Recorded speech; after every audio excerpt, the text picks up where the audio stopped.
आप सबका यहाँ पर स्वागत है। आप सबको मेरा नमस्कार। आप पहले एक वीडियो देख लीजिए और उसके बाद हम अपने वक्तव्य की शुरुआत करते हैं।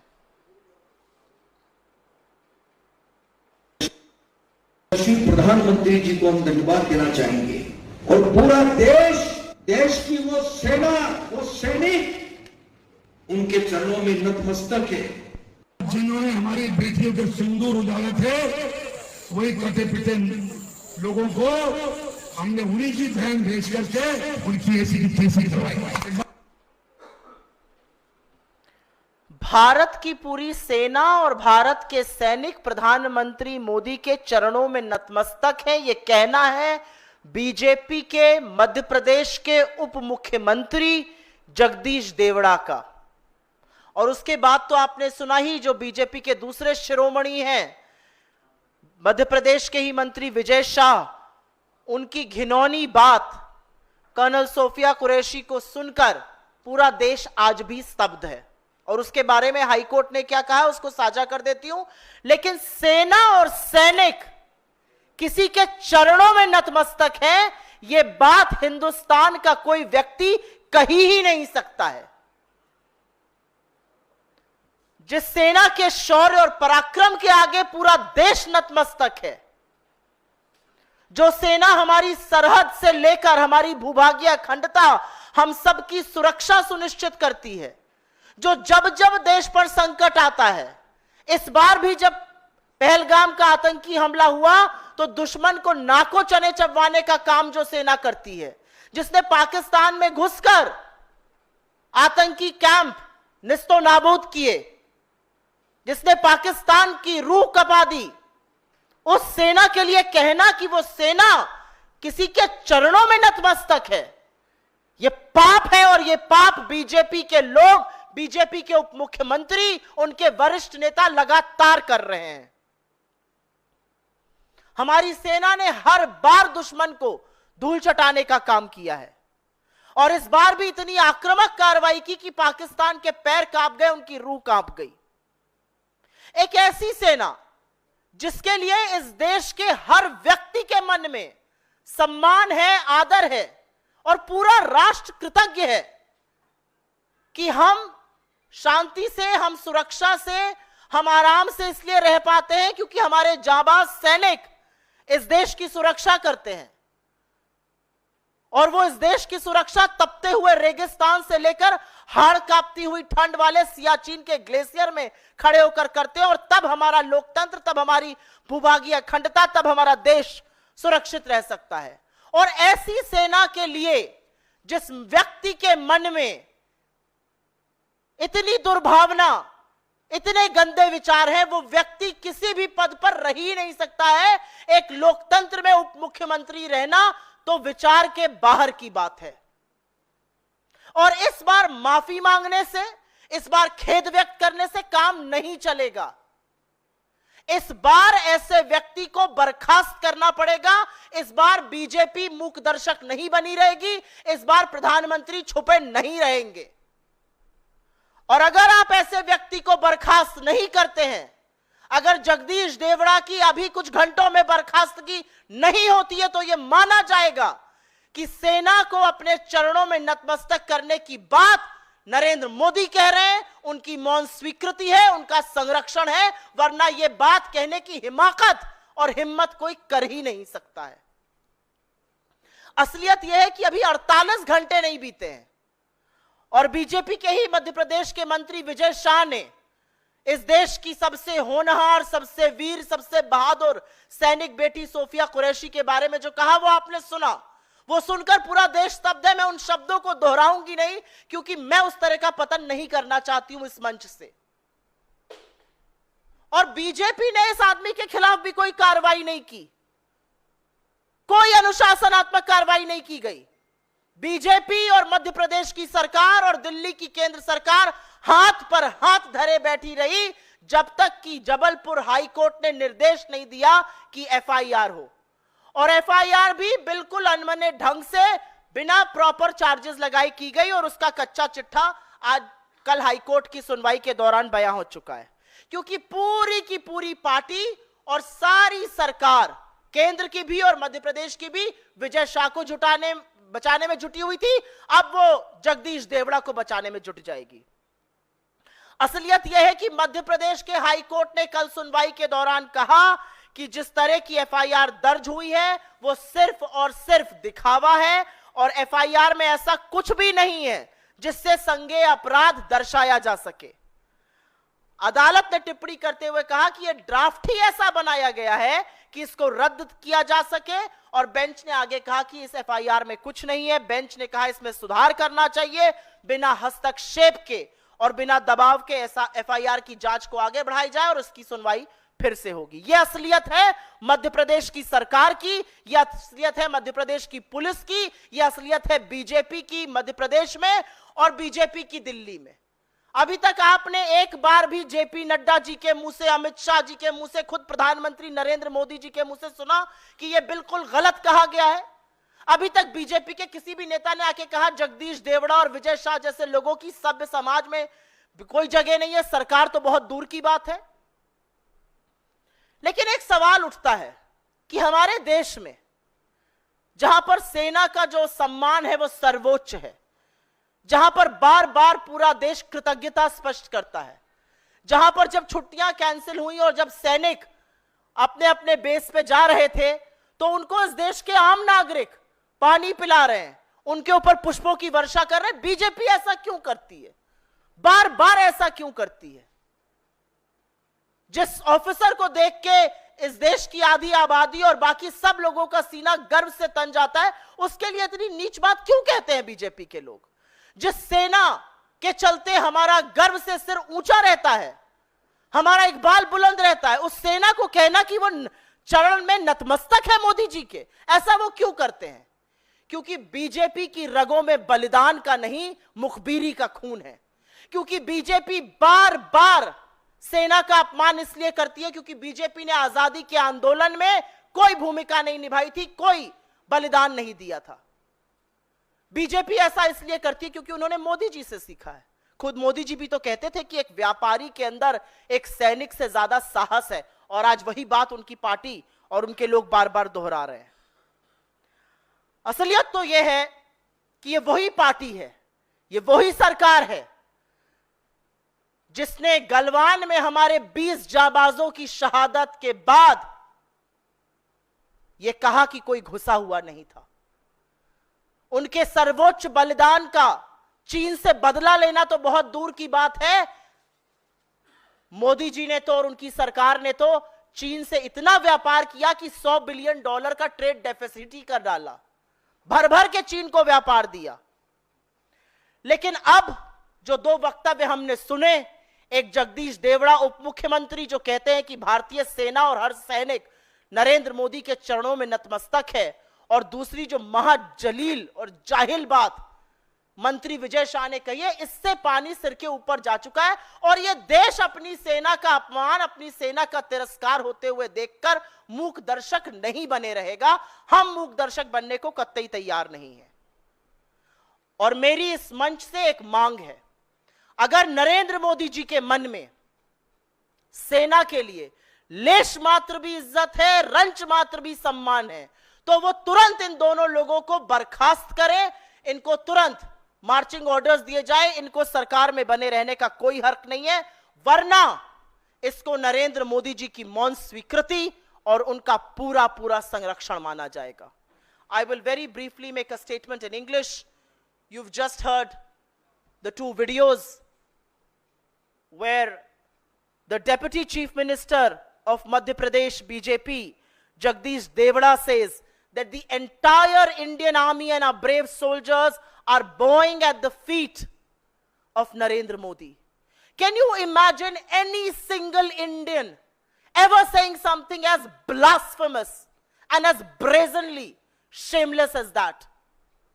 The entire country is grateful for what our armed forces have done. Our armed forces have consistently taught a lesson to our enemies. Our armed forces divided Pakistan into two. We have always given a befitting reply in 65, in 71, in 99, and even after the Pahalgam terror strike. Our armed forces taught Pakistan a lesson, brought Pakistan to its knees. Our armed forces consistently have destroyed camps of terror in Pakistan. And to then say that these armed forces are lying at the feet of Narendra Modi is a brazen violation of what this country feels for our armed forces, which is absolute respect. We honor their valor, we honor their supreme sacrifice, and our heads bow as far as our armed forces is concerned. The reality is that these armed forces protect not just our borders, but they also protect our territorial integrity. They are the ones because of whom our people live safely and because of whom we work the way we do.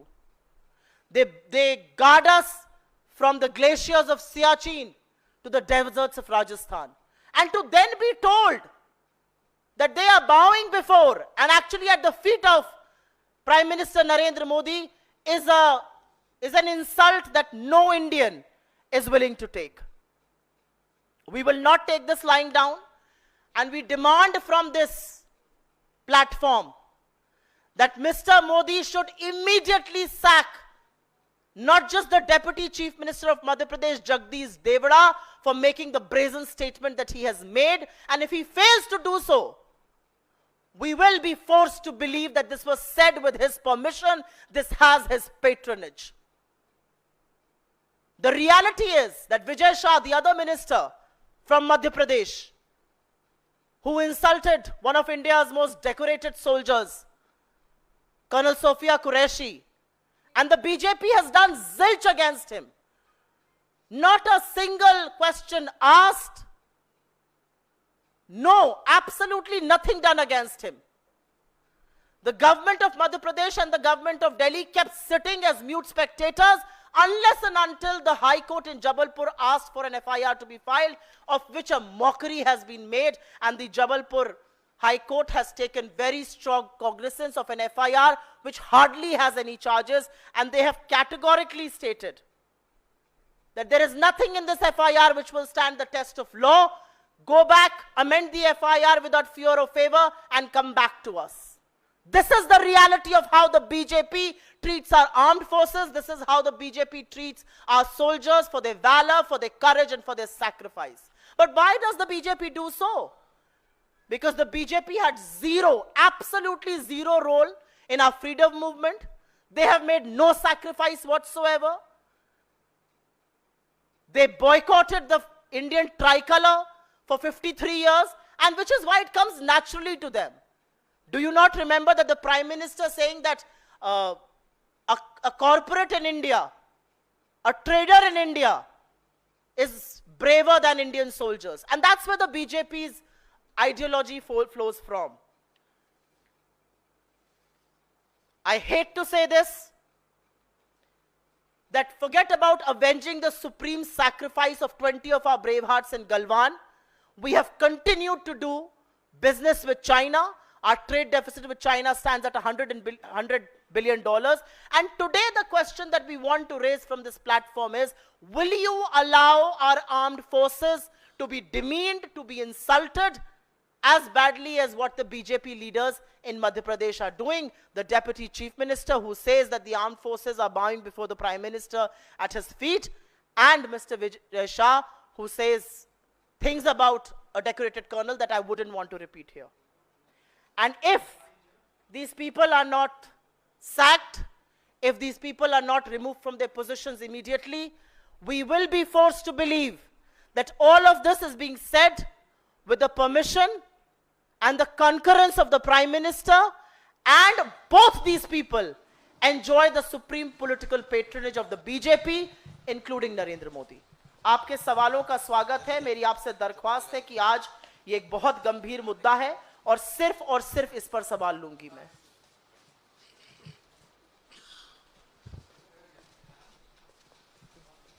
इसी पर जी आप लोग मांग कर रहे हैं इस्तीफे की, लेकिन मध्य प्रदेश के मुख्यमंत्री ने कहा कि जब कोर्ट अपना काम कर रहा है, कार्रवाई चल रही है, तो इस्तीफे का सवाल कहां से आता है। आप लोगों ने प्रोटेस्ट जरूर किया, लेकिन मध्य प्रदेश के मुख्यमंत्री ने साफ कर दिया कि इस्तीफे का क्या सवाल है।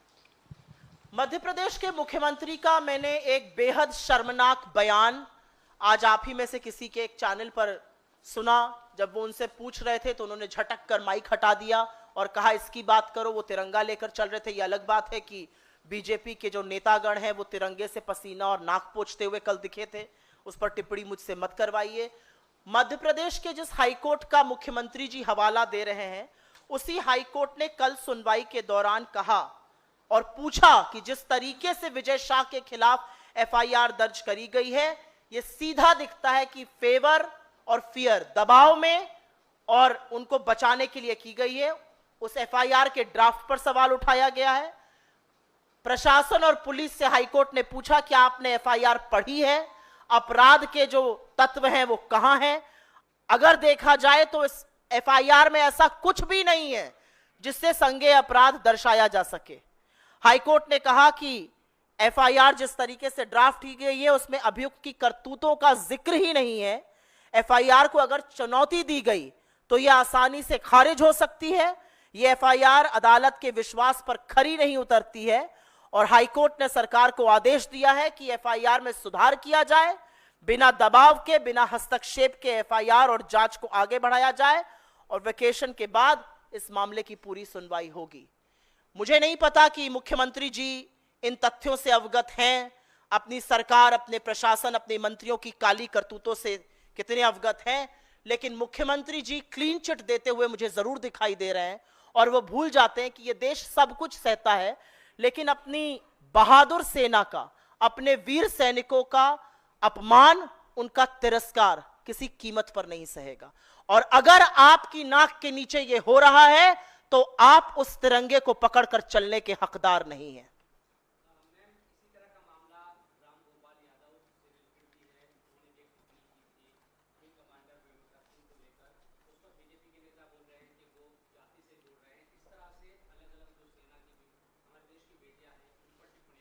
मेरा आपसे गुजारिश है, मेरी आपसे दरख्वास्त है, एक गलत और दूसरा गलत मिलकर सही नहीं होते हैं।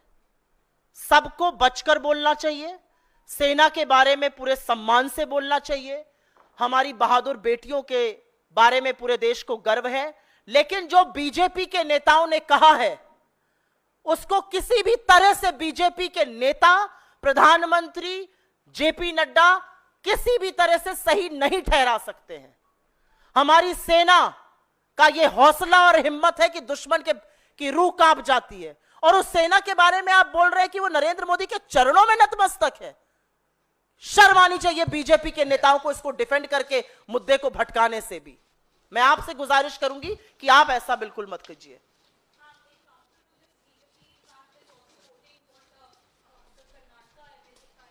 Congress MLA had said, because he has also stated that it was basically a show off and nothing was being done there.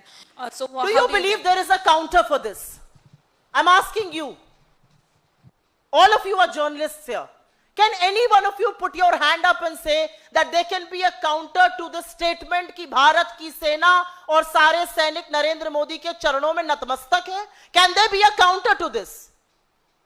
So why even put that forward? The BJP is trying to wriggle out of this.